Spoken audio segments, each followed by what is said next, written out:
আমাকে একটু খিচুড়ি মাংস রান্না করে দাও। কালকে ভাত আছে, মাংস আছে, তো ডাল আছে, এইগুলাই খাও। না মা, ওইসব আমি খাবো না। আমাকে খিচুড়ি রান্না করে দাও, খিচুড়ি দিয়ে মাংস দিয়ে রান্না করে দাও। ওই কালকের ওইসব আমি খাবো না এখন। কালকে রান্না করার জিনিসগুলো দিয়ে খিচুড়ি রান্না করি। আপনারা সবাই দেখেন আমি কেমন করে রান্না করি। গতকালকার রান্না, এই যে ডাল আছে, এতগুলা ভাত আছে এবং সুন্দরভাবে মাংস রান্না আছে, যেটার একটাও আমরা এখন খাবো না। আমার আম্মু বলেছে এইগুলা দিয়েই নাকি আজকে খিচুড়ি রান্না করবে। তো দেখা যাক কিভাবে আম্মু রান্নাটা করে।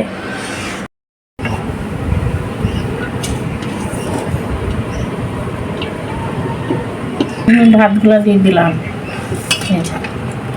ভাতগুলা দিয়ে দিলাম।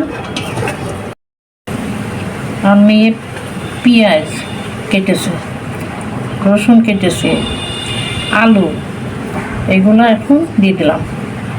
দিয়ে দিয়ে গতকালকার রান্না ডাল এখন খিচুড়ি করে দেবো ডাল দিয়ে।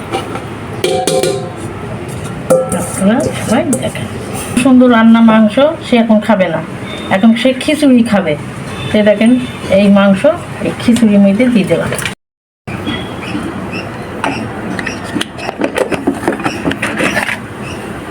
এই যে একটু লবণ দিলাম।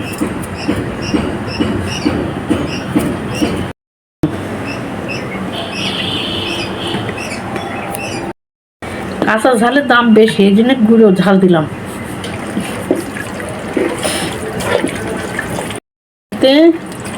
সুন্দর করে মাখালাম। সবগুলা একসাথে মাখি সুন্দর করে বসিয়ে দেবে। এবার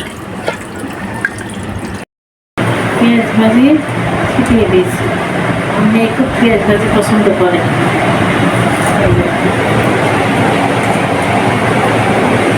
সঙ্গে হ্যাঁ মা, এটা তো খিচুড়ি হয়ে গেছে, খা।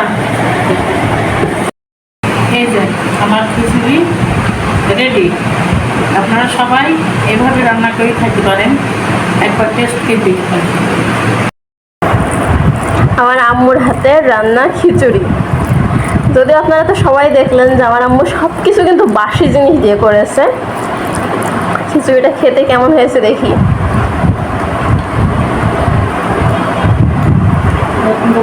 খুবই টেস্ট হয়েছে।